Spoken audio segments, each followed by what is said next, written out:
গুলোর নানাভাবে অকার্যকর করে দেওয়ার চেষ্টা করছে এবং আমরা এখন দেখছি মাজারের উপরে হামলা করছে এবং এই সমস্ত হামলা বাংলাদেশে জনগণের যে অর্জন সেই অর্জনটাকে নস্যাৎ করে বাংলাদেশকে অস্থিতিশীল করে রাখার এবং সেই অস্থিতিশীলতার সুযোগ নিয়ে এই অভ্যুত্থান ব্যর্থ হয়ে গেছে এইরকম একটি অবস্থা তৈরি করার চেষ্টা। সবাইকে সালাম এবং শুভেচ্ছা জানাচ্ছি আজকের এই প্রতিবাদ সমাবেশে। আপনারা ইতিমধ্যেই বক্তব্য শুনেছেন। একটা ঘোর অন্যায় কাজ হচ্ছে এবং এটা উদ্দেশ্য প্রণোদিত ভাবে করা হচ্ছে। প্রথমত, ইসলামে আকীদার যে পার্থক্য সেটা নতুন কোনো বিষয় নয়, এ নিয়ে তর্ক চলবে, কিন্তু কারো উপরে জবরদস্তি করা যাবে না। আমরা এই দেশের বিজ্ঞ আলেম ওলামাদের কাছে অনুরোধ করব, তারা যাতে এই ধর্মীয় নির্দেশনা দেন যে সহনশীলতা আমাদের ধর্মের জন্য জরুরি, রাষ্ট্রীয় জীবনের জন্য জরুরি, এবং বাংলাদেশের বিশেষ যে বাস্তবতা আমরা এখন আছি, ঐতিহাসিক মুহূর্তে আছি। আমাদের দেশের ছাত্র শ্রমিক জনতা একটা গণ অভ্যুত্থান সৃষ্টি করেছে। এই গণ অভ্যুত্থান একটা নতুন বাংলাদেশের যাত্রার দিকে যাবে। এই অভ্যুত্থান চায় এমন একটা বাংলাদেশ যেখানে প্রত্যেকটি মানুষ তিনি তার পরিচয়, তার রাজনৈতিক বিশ্বাস সবকিছু নিয়ে এই বাংলাদেশের মাথা উঁচু করে থাকতে পারবেন। এই মর্যাদা, পারস্পরিক মর্যাদা এবং সহনশীলতার সম্পর্কের মধ্যে আমরা থাকবো, এই বাংলাদেশ আমরা করতে চাই। আজকে যখন এইরকম একটা বাংলাদেশের ঐতিহাসিক মুহূর্ত তৈরি হচ্ছে, তখন দেশের ভেতরে পতিত স্বৈরাচার এবং দেশের বাইরে বাংলাদেশের যারা অস্তিত্বের বিরুদ্ধে দাঁড়াচ্ছে তারা এই রকম অপতৎপরতা চালাচ্ছে। তারা মন্দিরে হামলা করেছে, হিন্দু সম্প্রদায়ের উপর হামলা করেছে, তারা এই দেশের রাষ্ট্রীয় প্রতিষ্ঠানগুলোর নানাভাবে অকার্যকর করে দেওয়ার চেষ্টা করছে এবং আমরা এখন দেখছি মাজারের উপরে হামলা করছে এবং এই সমস্ত হামলা বাংলাদেশে জনগণের যে অর্জন সেই অর্জনটাকে নস্যাৎ করে বাংলাদেশকে অস্থিতিশীল করে রাখার এবং সেই অস্থিতিশীলতার সুযোগ নিয়ে এই অভ্যুত্থান ব্যর্থ হয়ে গেছে এইরকম একটি অবস্থা তৈরি করার চেষ্টা। কাজেই আমরা আবারও সবাইকে আহ্বান জানাবো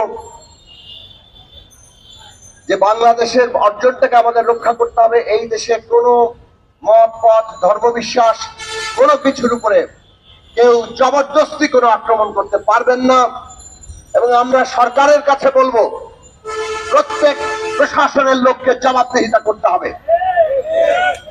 কেন মাজারে হামলা হলো, তারা মন্দিরে হামলা করলো, কোথায় ছিল প্রশাসন, কোথায় ছিল পুলিশ?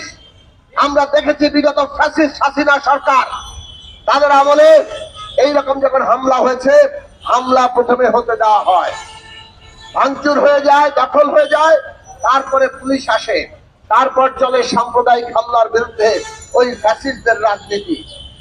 এই সব বাংলাদেশে বহুদিন হয়েছে, একজন প্রশাসনের লোক কোনোদিন জবাবদিহিতার আওতায় আসে নাই। আজকে অন্তর্বর্তী সরকারকে আমরা বলবো, এইটা প্রশাসনের গুরুত্বপূর্ণ দায়িত্ব যে বাংলাদেশের নাগরিকদের জানমালের হেফাজত করা, তাদের যে বিশ্বাস এবং জীবন চর্চা তার হেফাজত করা। সেইটা তারা যদি করতে ব্যর্থ হন, তাকে অবশ্যই জবাবদিহিতার আওতায় আনতে হবে। আমরা বাংলাদেশের মানুষ এই বর্তমান যে অভ্যুত্থানের উপর দাঁড়িয়ে থাকা সরকার, তাদের কাছ থেকে গুণগতভাবে নতুন যাত্রা চাই। একই জিনিস চলতে থাকবে, সেটা আর খুব বেশি দিন মানুষ কিন্তু নেবে না। সুতরাং আপনাদেরকে যেখানে যে ভূমিকা, কঠোরভাবে নীতিগত অবস্থানকে বাস্তবায়নের জন্য কঠোর অবস্থান নিতে হয়, সেটা নিতে হবে। বাংলাদেশের জনগণ আপনাদের সাথে আছে, বাংলাদেশের ছাত্র তরুণ জনতা, শ্রমিক মেহনতি মানুষ বাংলাদেশের এই যাত্রার সাথে আছে। কাজেই সেই জায়গায় আবার আহ্বান জানিয়ে এবং এই যে মাজারের উপরে হামলা অবিলম্বে সেটা বন্ধ করার আহ্বান জানিয়ে আমরা আমরা সবাই আরো বেশি ঐক্যবদ্ধভাবে এই আওয়াজ তুললে আমরা নিশ্চিত যে এই ধরনের যারা অপশক্তি কিংবা কোনো মুষ্টিমেয় সংকীর্ণ স্বার্থে যারা মানুষকে এই বিভ্রান্তির দিকে নিয়ে যেতে চাইছে, সাধারণ অনেক মানুষও হয়তো এই ধরনের বিভ্রান্তির মধ্যে পড়ে এইসব হামলায় যোগ দিচ্ছে, তাদেরকে আমরা সেখান থেকে মুক্ত করতে পারবো। আপনাদের সবাইকে ধন্যবাদ। এই সমাবেশের সাথে আমি আমার পূর্ণ সংহতি আমাদের দলের পক্ষ থেকে ঘোষণা করছি। ধন্যবাদ সাকিব ভাইকে। আমাদের এখানে সংহতি জানিয়ে আরো উপস্থিত আছেন দয়াল বাবা মোতালেব শাহ মাজারের ভক্ত আশিকানগণ।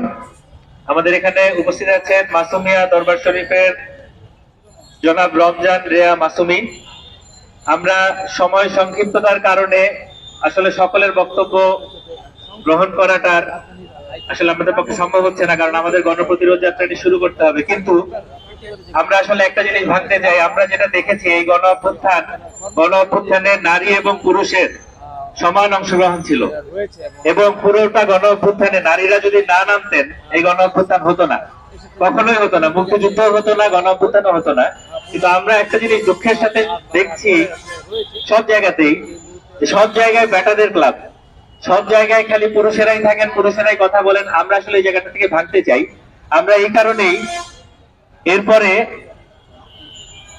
একজন দুজন পুরুষের বক্তব্য আমরা শুনবো, কিন্তু আমরা আসলে এখন নারীদের বক্তব্য শুনতে চাই। আমাদের এখানে নারী নেত্রী সীমা দত্ত আছেন, কিন্তু খুব সংক্ষেপে আমরা আসলে শুনতে চাই। সীমা দত্ত।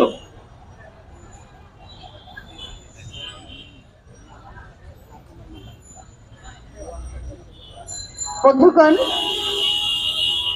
আজকে যারা এই কর্মসূচির আয়োজন করেছেন এবং এখানে আমি দীর্ঘ